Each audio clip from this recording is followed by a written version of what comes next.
हिंदू मुसलमान पहला चुनाव ऐसा था, लग रहा था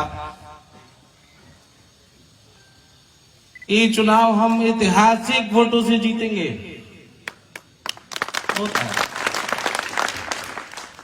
मुझे आज तक हिंदू इलाके में इतनी इज्जत नहीं मिली थी।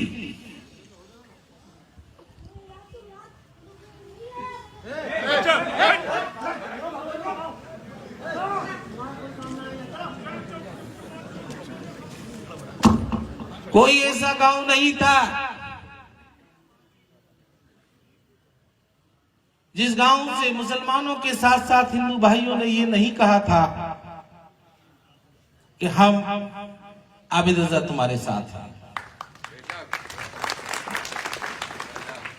बदायूं शहर से लेके वजीरगंज और कुंवरगांव कस्बे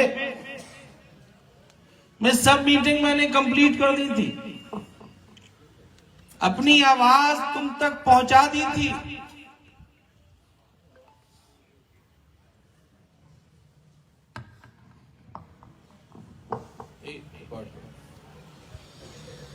और तुम्हारी मर्जी भी जान ली थी।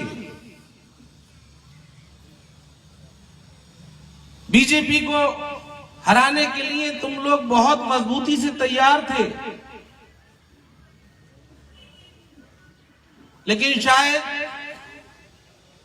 तुम्हारी भीड़, तुम्हारा समर्थन, तुम्हारी मेहनत और मेरी मीटिंगों को किसी की नजर लग गई। दुश्मन भी घबरा गए और अपने भी डर गए। भारतीय जनता पार्टी के लोग ये दुआ करते थे कि या अल्लाह आबिद रजा का टिकट ना हो, और मैं दुआ करता था कि भारतीय जनता पार्टी का टिकट महेश गुप्ता को ही हो। ये फर्क था। कभी कभी जंगल में शेर के मुकाबले बहुत सारे लोग इकट्ठे हो जाते हैं, और ऐसा ही हुआ। 2 साल लगातार आश्वासन के बाद आखिरी लम्हों तक मुझे ये कहा गया कि सिंबल लेकर जाना।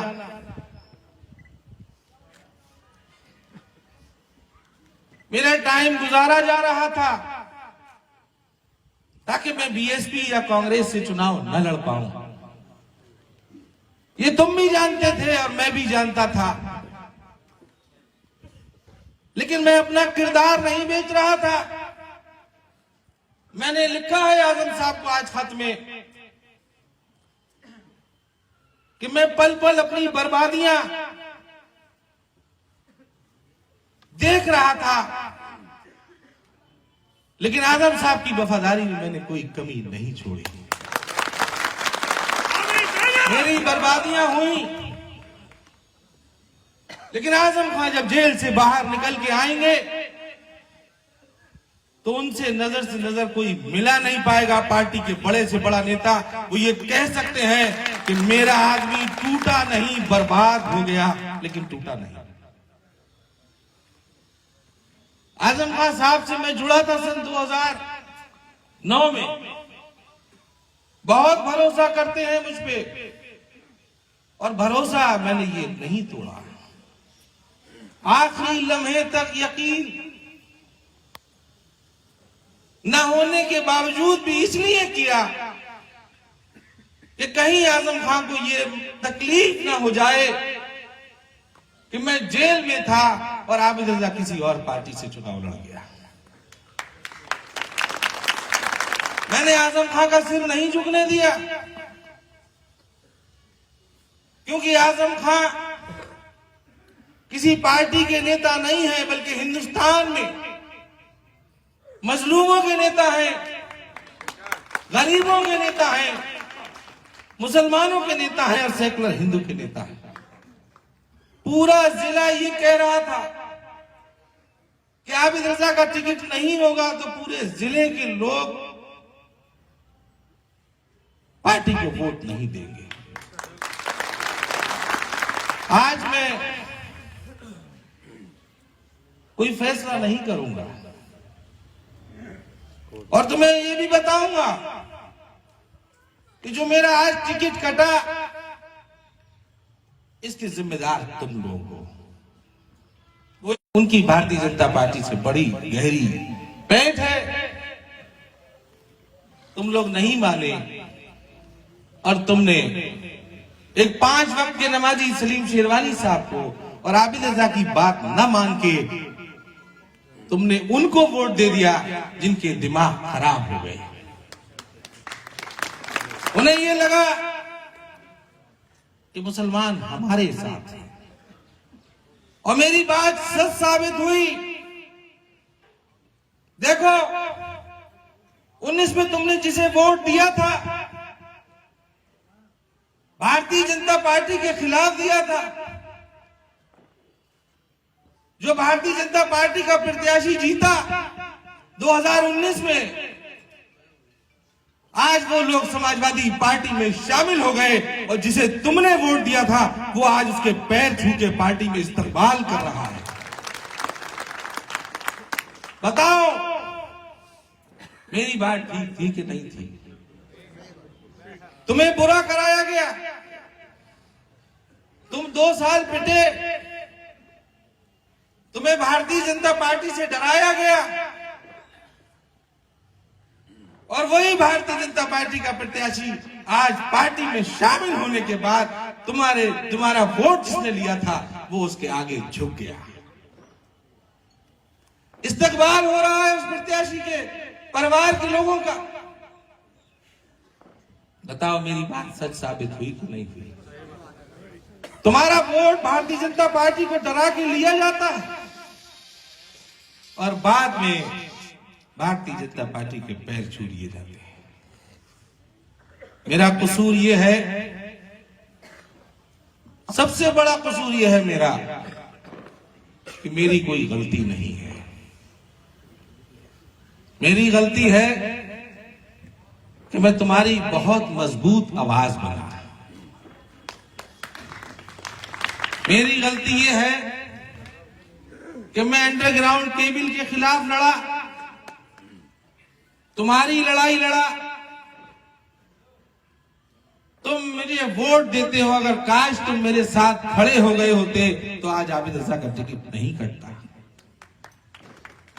अगर 19 में तुमने सलीम शेरवानी और आबिद रजा को जलील ना किया होता तो आज आबिद रजा का टिकट नहीं कटता।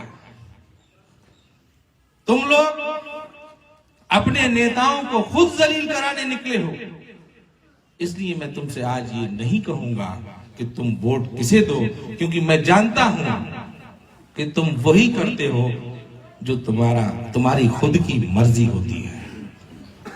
मैं अपने लफ्ज कह के अपने लफ्जों की बेइज्जती नहीं करूंगा। मैंने झोली फैला के भी भीख मांगी थी, लेकिन उसके बावजूद भी तुमने उस शख्स को वोट दे दिया जो तुम्हारे वोट के लायक, जो तुम्हारे वोट के लायक नहीं था। आज देख लो,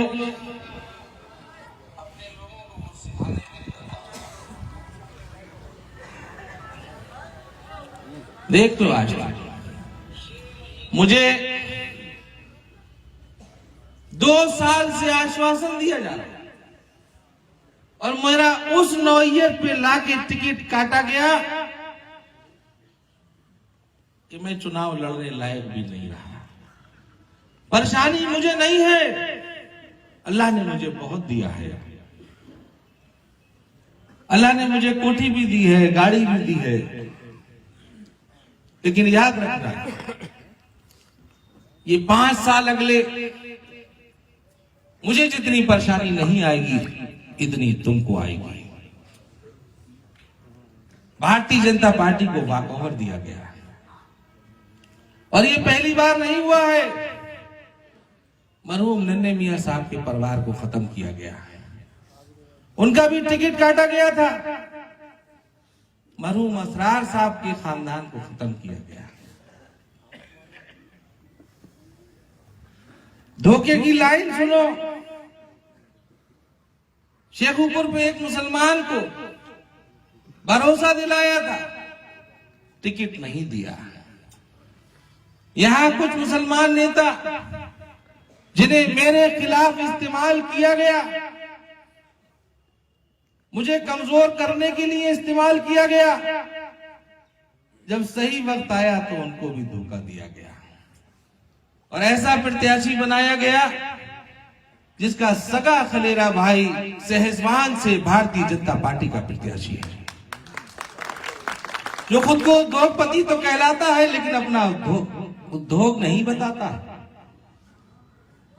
अपने नाम के आगे बिरादरी लिखने में शर्म आती है जिसको।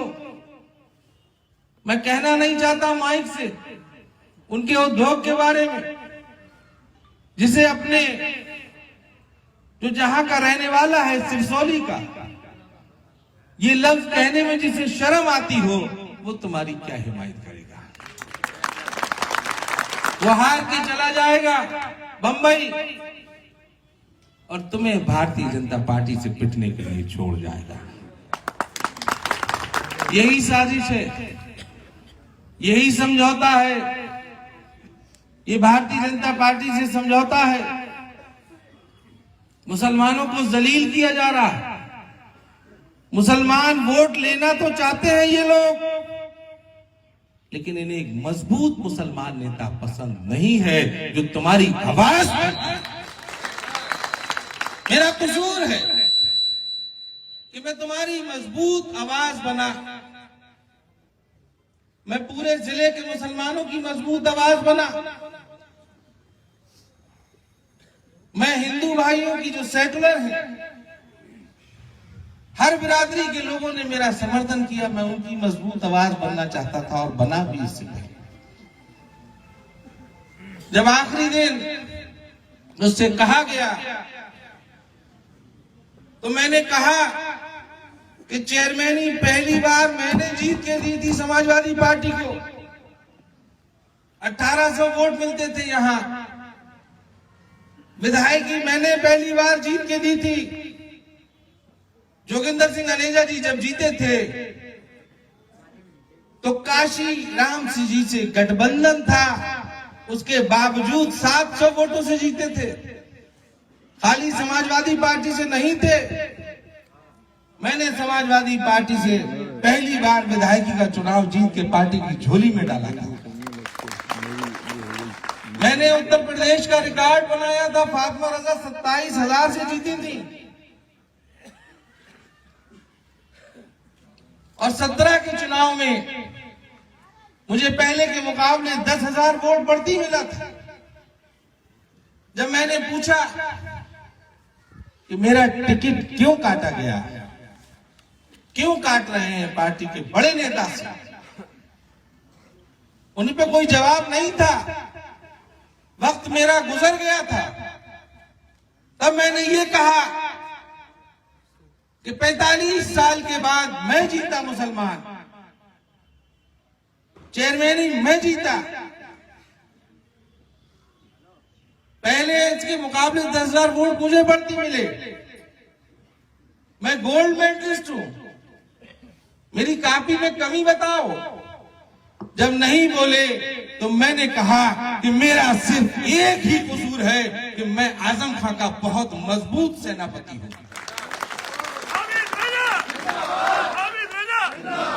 अभी नहीं बताऊंगा, जल्दी बताऊंगा कि आजम खां साहब के साथ भी क्या हुआ है।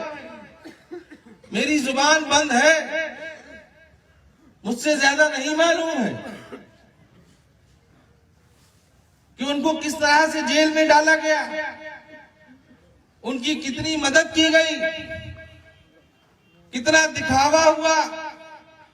हाथी के दांत दिखाने के कुछ और थे और खाने के कुछ और थे। मैं उनका मजबूत सेनापति था। नहीं चाहते थे ये लोग कि आबिद रजा इनका मजबूत सेनापति रहे। वो तुम्हारी आन बान शान है। मैंने बर्बादियां चुनी लेकिन आजम खां का सिर नहीं झुकने दिया। रही बात धर्मेंद्र जी की, आज नहीं बोलूंगा उनके खिलाफ। क्योंकि अगर मैं बोला, डरता नहीं हूं, बोलूंगा, सही वक्त आने दीजिए। और जिस दिन बोलूंगा 2016 में यकीन मानना 10% नहीं बोला था। जिस दिन बोलूंगा पैर के नाखून से लेके सिर के बाल तक धर्मेंद्र यादव बदायूं शहर में मुंह दिखाने लायक नहीं बचेंगे।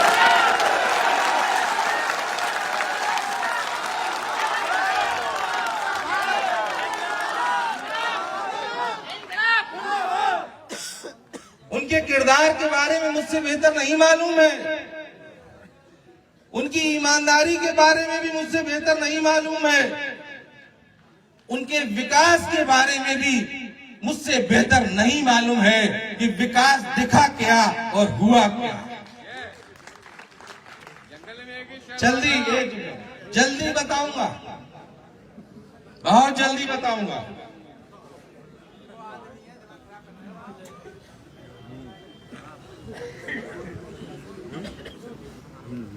फैसला करूंगा, लेकिन मैं ये देखूंगा इस बार कि मेरे साथी कितनी मजबूती से मेरे साथ खड़े हैं। आज नहीं करूंगा, मैं ये देखूंगा कि 4 दिन बाद कितने साथी आएंगे। मैं 2 तारीख को मीटिंग बुलाऊंगा और उसमें फैसला लूंगा। मैं इंतजार करूंगा, क्योंकि कई बार ऐसा हुआ है कि मैंने जो कहा है तुम लोगों ने मेरी बात नहीं मानी है और मुझे जलील करा दिया है। मेरा कसूर ही ये था कि मैं तुम्हारी हिमायत करता था। मैं विधायकी अपने लिए नहीं लड़ना चाहता था। मैं चेयरमैन बना था तो मैंने कोठी की सड़कें नहीं बनाई थी। जिस शख्स को बदायूं में विकास पुरुष का खिताब मिला हो चेयरमैन ही रहते हुए, जिस शख्स को विधायकी रहते हुए विधायक बदायूं रत्न का खिताब मिला हो, जिसने तुम्हें पानी दिया हो, शहर में सड़कें दी हो, तुम्हारे इलाके में पत्थर आबिद रजा के अलावा किसी और के नहीं लगे होंगे। बातें चाहे कोई कितनी अच्छी कर ले, मैं तुम्हें पुलिस से बचाना चाहता था। मैं गरीबों की हिमायत करता था, अधिकारियों से लड़ता था। याद आऊंगा 5 साल, चिराग लेके भी ढूंढोगे तो तुम्हें आबिद रजा नहीं मिलेगा। मैंने अपने जिंदगी के 12 साल तुमको दिए हैं, अपने बच्चों की परवाह नहीं की। जो वक्त मुझे अपने परिवार के साथ गुजारना चाहिए था वो वक्त खिदमत में लगा दिया, अधिकारियों से तुम्हारे लिए लड़ा।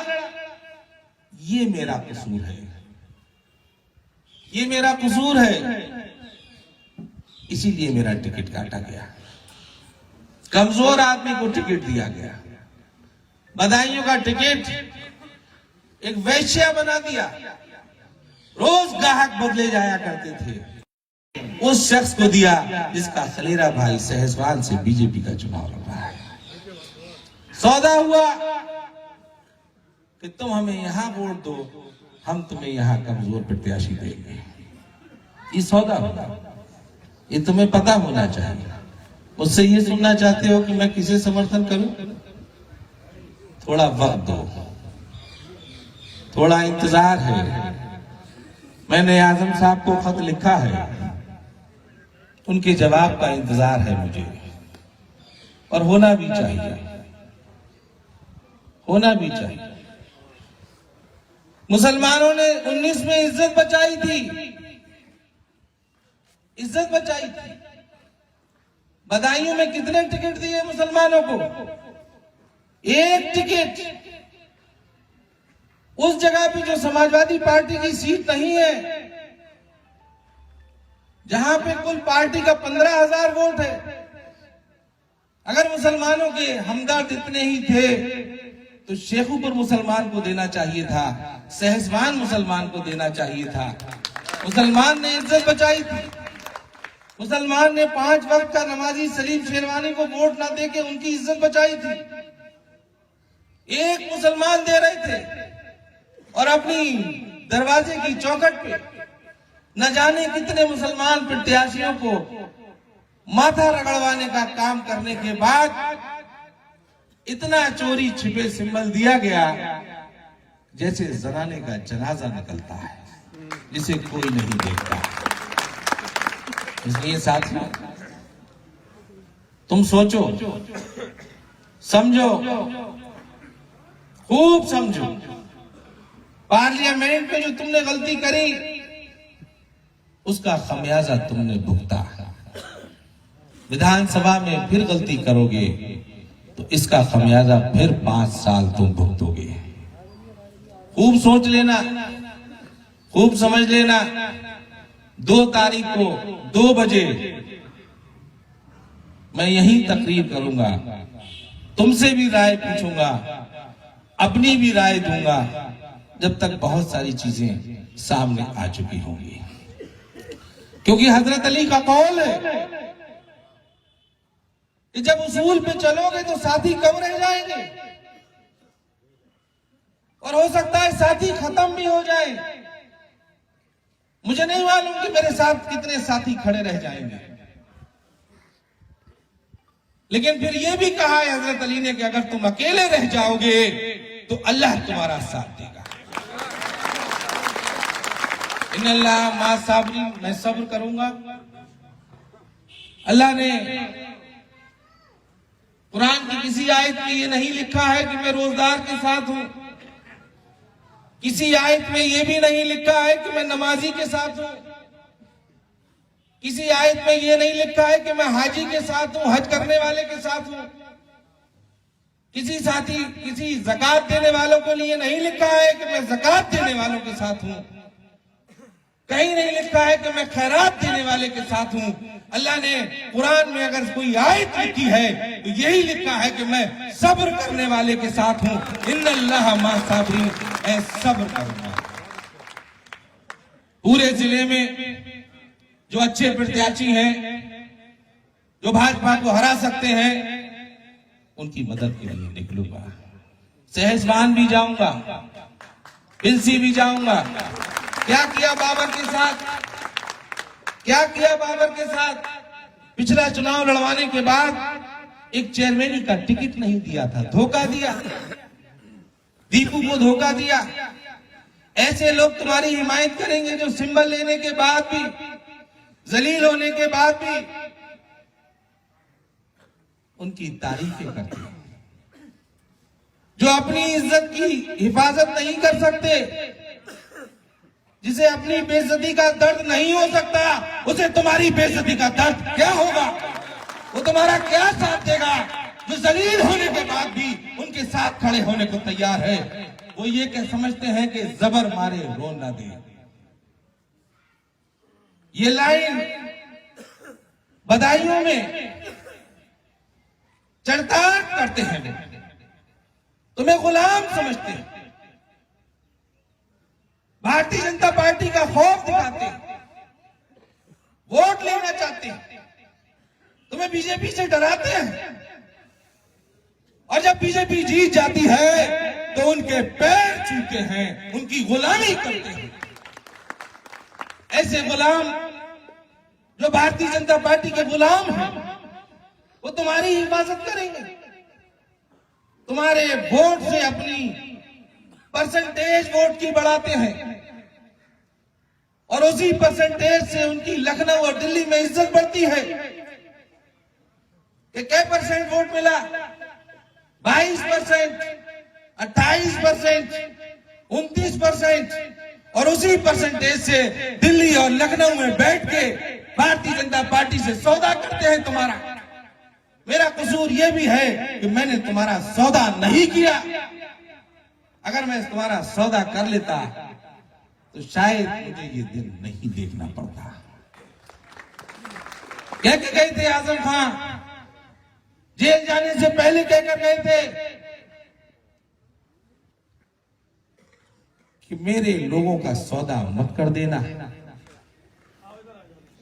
मैंने अपना सौदा कर लिया, लेकिन तुम्हारा सौदा नहीं किया।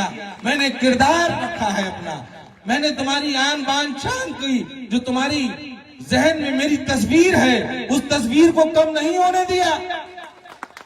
तुम आबिद रजा को तेज तर्रार नेता के रूप में जानते हो, मानते हो, जहन में रखते हो। मैंने उस तस्वीर को कम नहीं होने दिया। मैं किसी की चौखट में भीख मांगने नहीं गया। मुझसे कई बार कहा गया कि उनके घर चले जाओ, शायद टिकट मिल जाएगा। मैंने तुम्हारा सिर नहीं झुकने दिया। मैं उस शख्स की चौखट पर नहीं गया जहां से हो सकता था मुझे टिकट मिल जाता, लेकिन तुम्हारा काम का फिर आबिद रजा नहीं बचता।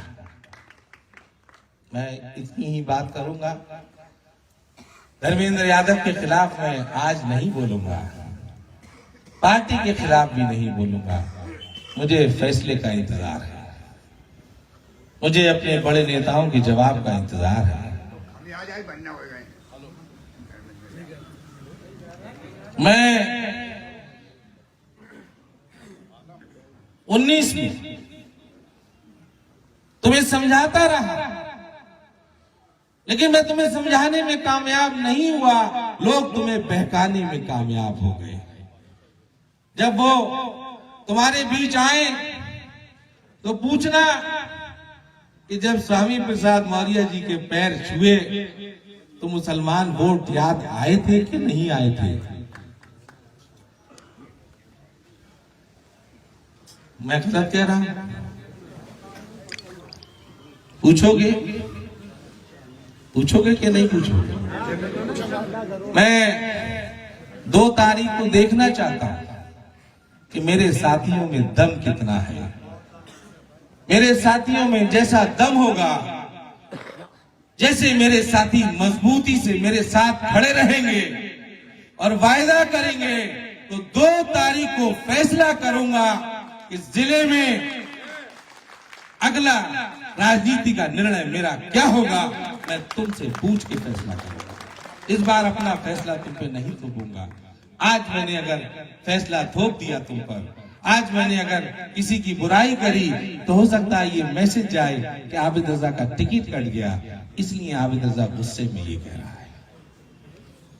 लेकिन ये देख लेना, मरहूम नन्हे मियां साहब की फैमिली को बर्बाद किया गया, मरहूम असरार साहब की फैमिली को बर्बाद किया गया। सलीम शेरवानी साहब का क्या कसूर था?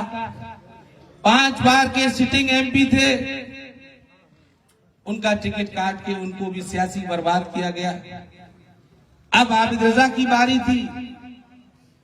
मैं तकरीरों में कहता था, मैं खलता ही इसलिए था कि मैं मजबूत था। मेरी गलती ये भी थी कि मैंने गुलामी नहीं की, इज्जत तो की, गुलामी नहीं की, क्योंकि मेरा मजहब मुझे किसी की गुलामी नहीं सिखाता। मेरा अल्लाह जानता है कि मैंने मेरी नीयत में तुम्हारे लिए कितनी हमदर्दी थी, कितनी उनसियत थी, कितनी मोहब्बत थी। तुम्हें अगर एक कांटा लग जाता था तो मैं रोटी नहीं खाता था। बड़े बड़े अधिकारियों को मैंने तुम्हारे सामने झुकाया। इसलिए आज से यहां से जाके अपने साथी बनाना, मेरी जो बात सुनी है इसको आगे बढ़ाना, और 2 तारीख को यहां इकट्ठे होना। तब तुमसे पूछ के फैसला करूंगा कि हमें बदायूं में क्या करना है। बताओ मेरी बात गलत है? आज तुम भी तैयार होके नहीं आए होगे, जहनी तौर पे तुम भी तैयार होके नहीं आए होगे कि क्या करना है, लेकिन मेरी बात ऐसे नहीं मानूंगा, ऐसे नहीं मानूंगा, ऐसे नहीं मानूंगा, क्योंकि एक बार तुम 19 में बहकावे में आ गए हो और मुझे कहीं ना कहीं जलील करा दिया है। मैं भी देखूंगा कि मेरी कौम को मैं कब तक समझाने में कामयाब नहीं होऊंगा और ये लोग कब तक मेरी कौम को बहकाने में कामयाब हो जाएंगे। मैं देखूंगा, मैं चेक करूंगा, तब फैसला लूंगा। एक बार फिर आपसे यही कहूंगा, इंतजार करिए, कोई जल्दबाजी का फैसला नहीं करेंगे। 2 तारीख को फैसला करेंगे और इंशाअल्लाह अगर रैलियां मंजूर हो गई तो हेलीकॉप्टर से पूरे जिले का दौरा करूंगा और इनकी सच्चाई इन्हें बताऊंगा।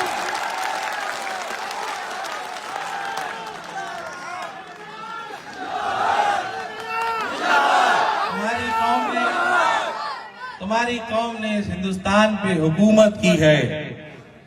इन्हें वो लोग बहुत बुरे लगते हैं कि जो तुम्हें जगाने का काम करते हैं। तुम 20% हो, 20%, और तुमसे कम परसेंट के लोग 25 साल से तुम पर हुकूमत कर रहे हैं। मैं जब ये जगाने निकला था, जब ही मैं इनका दुश्मन बन गया था, क्योंकि ये तुम्हें सुलाने निकले हैं, मैं तुम्हें जगाने निकला। ये मिशन नहीं छोड़ूंगा। एक चुनाव जिंदगी खत्म नहीं कर देता है। मेरी किस्मत में ये भी तो हो सकता है कि विधायकी ना लिखी हो, सांसदी लिखी हो। एक वायदा करूंगा इंशाल्लाह कि 2024 का चुनाव अगर तुम कहोगे, अगर सहसवान कहेगा, अगर बिलसी कहेगा, अगर बिसौली कहेगा, अगर किन्नौर कहेगा, तो मैं उस शख्स के खिलाफ ताल जरूर दूंगा। और मेरी तकरीर यहां से भी जा रही होगी। याद रखना, 14 तारीख तक चुनाव नहीं होगा, उस शख्स से मेरी जंग होगी। लेकिन तुम्हारे बिना नहीं रह सकता।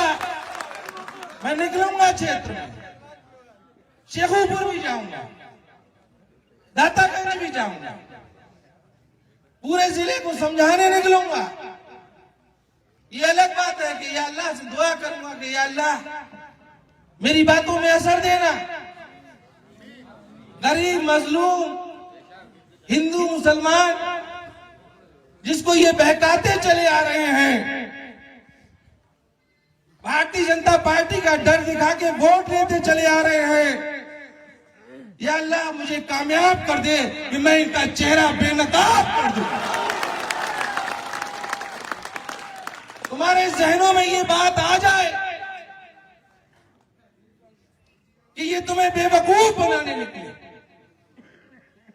ये असलियत में भारतीय जनता पार्टी के गुलाम हैं। जिन लोगों को टिकट दिया गया है, 3 बार के विधायक कुंदरकी को टिकट काट दिया, मुरादाबाद के विधायक का टिकट काट दिया। जो बीजेपी के लोग आए हैं उन्हें टिकट दे दिया गया। जिसने 5 साल तुम्हें मारा हो वो आज पार्टी से चुनाव लड़ेगा।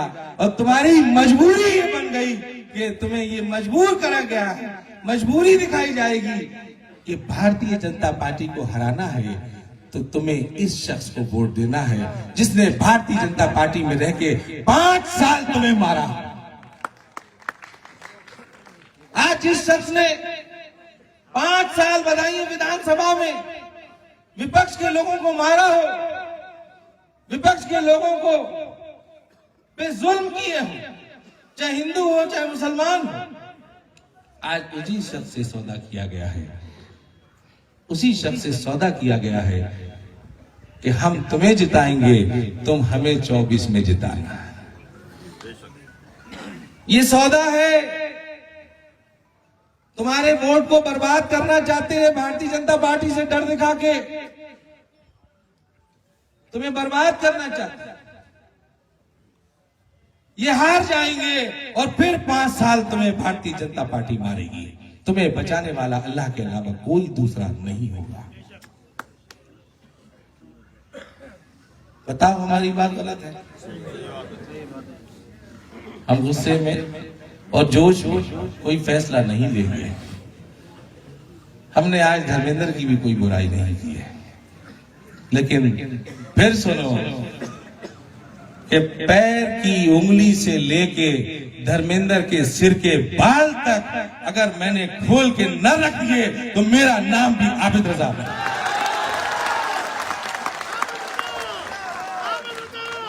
मेरा तो सारा इतिहास 2006 में ही आ गया था मंचों पे, लेकिन जो शराफत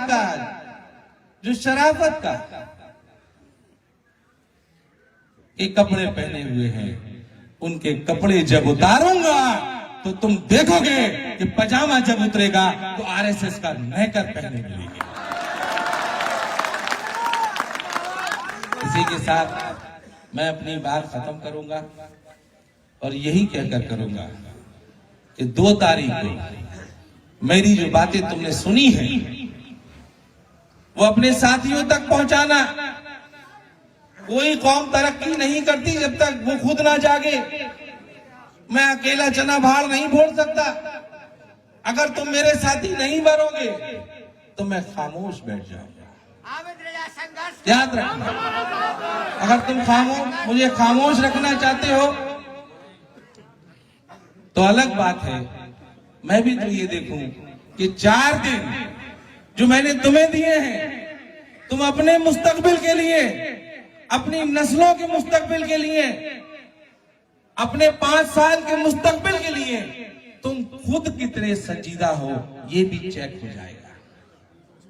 फेसबुक पे जो साथी हैं मेरे, उनसे मैं ये कहूंगा कि अनपार्लियामेंट्री बात मत लिखना,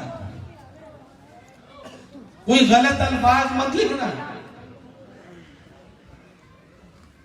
लेकिन इतना जरूर लिखना कि आबिद रजा के साथ ऐसा क्यों हुआ और आबिद रजा का कसूर क्या है, ये लिखना। इनसे जवाब भी लेंगे, इन्हें सबक भी सिखाएंगे, लेकिन तुम्हारी साथ के बिना मैं ये कोई काम नहीं कर पाऊंगा। ऊपर अल्लाह है, नीचे तुम हो। मैं तुम्हारे मुस्तकबिल के लिए फिर लड़ूंगा अगर तुम चाहोगे। इसी के साथ मैं अपनी बात खत्म करता हूं। बहुत बहुत शुक्रिया।